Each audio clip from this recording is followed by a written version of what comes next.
Olá, tudo bem? Você sabe como fazer a prevenção primária do câncer de intestino ou câncer de cólon em reto? Eu sou o Dr. Maurílio Paiva, coloproctologista, e hoje eu vou falar como fazer essa prevenção do terceiro câncer mais frequente no Brasil.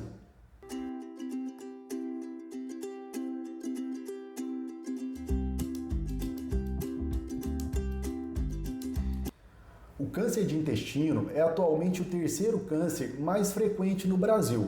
A boa notícia é que esse tipo de câncer pode ser evitado através de medidas de prevenção e rastreamento. A gente divide a prevenção do câncer de intestino em prevenção primária e prevenção secundária. A prevenção primária são medidas de mudança na nossa alimentação e no nosso estilo de vida. Os estudos que avaliaram os fatores de risco para o câncer de intestino mostraram que mudanças na nossa dieta e no nosso estilo de vida diminuem a incidência do câncer de intestino, principalmente se essas medidas forem adotadas em conjunto.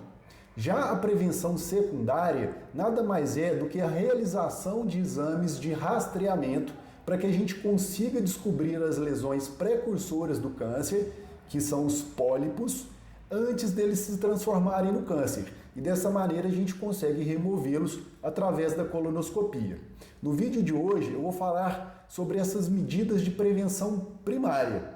Antes da gente ir para as dicas, se você ainda não se inscreveu no canal, clica aqui embaixo para se inscrever. E lembra de ativar o sininho para receber notificação quando tiver vídeo novo no canal.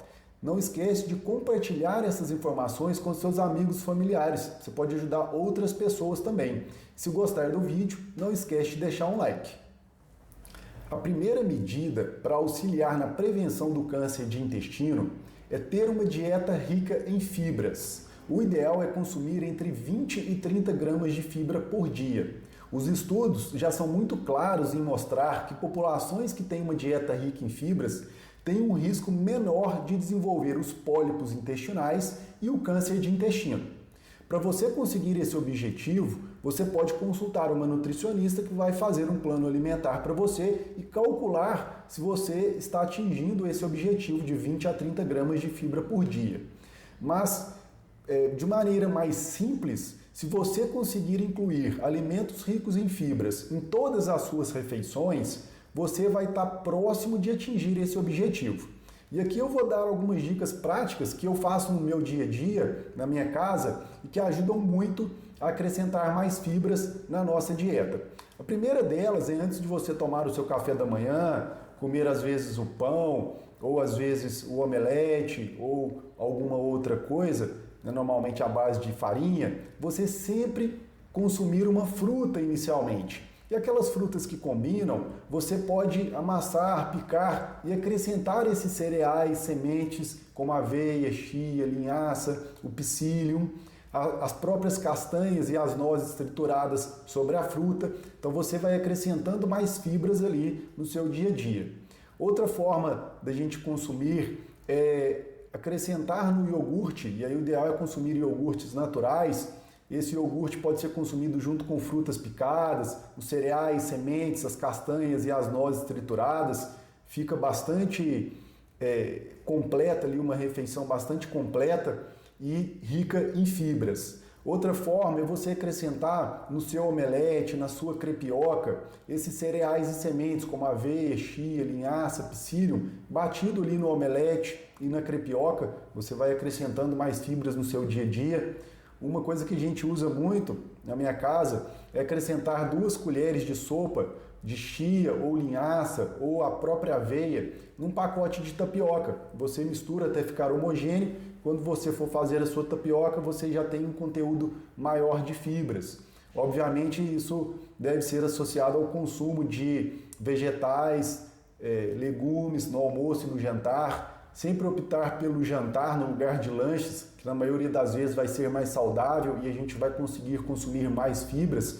Se eventualmente você substituir o jantar por um lanche, tentar acrescentar outras fontes de fibra nesse lanche, por exemplo, utilizar um pão integral e acrescentar nesse sanduíche ali cenoura ralada, o pepino, um tomate, o alface, Ou seja, você sempre ter essa ideia de, em todas as suas refeições, acrescentar alimentos ricos em fibras. Isso ajuda bastante você conseguir atingir esse objetivo no seu dia a dia.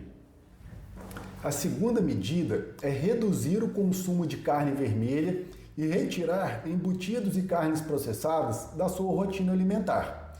A carne vermelha consumida em excesso e o consumo de embutidos e carnes processadas é o fator que mais aumenta o risco relativo de desenvolver os pólipos e o câncer de intestino. Então a gente deve reduzir o consumo de carne vermelha para menos de 50 gramas por dia. Para a gente conseguir esse objetivo, a gente deve retirar a carne vermelha e substituir por carnes brancas pelo menos 3 vezes na semana. E tentar incluir os peixes pelo menos 2 vezes na semana, principalmente peixes ricos em ômega 3 e ômega 6, que tem um fator protetor contra o aparecimento dos pólipos e o desenvolvimento do câncer de intestino. A terceira medida é evitar o consumo de alimentos processados e ultraprocessados, que são aqueles alimentos que normalmente a gente compra embalados do supermercado. Quando você vai ler os ingredientes, normalmente tem vários ingredientes e muitos que a gente nem sabe o que é. Então, normalmente esses alimentos são os processados e ultraprocessados. Esses alimentos normalmente são ricos em farinhas refinadas, em gorduras saturadas, em conservantes que normalmente aumentam o risco de desenvolver os pólipos e o câncer de intestino. Então a gente deve substituir esses alimentos na nossa rotina alimentar por alimentos in natura, por alimentos ricos em gorduras insaturadas, como por exemplo as nozes, as castanhas, alguns peixes, a linhaça, os alimentos mais naturais, como as frutas, os vegetais. Então, normalmente essas medidas elas vão reduzir o risco de desenvolver os pólipos e, consequentemente, o câncer de cólon e reto. Agora eu vou falar algumas substâncias que auxiliam na redução do risco de desenvolver os pólipos e o câncer de intestino, porque são substâncias que auxiliam na redução da cascata inflamatória, auxiliam também no reparo do DNA e, consequentemente, evitam a proliferação exacerbada de células e o desenvolvimento do câncer. A primeira dessas substâncias é a vitamina B. Então, incluir alimentos ricos em vitamina B6 e B9 podem auxiliar nessa prevenção primária.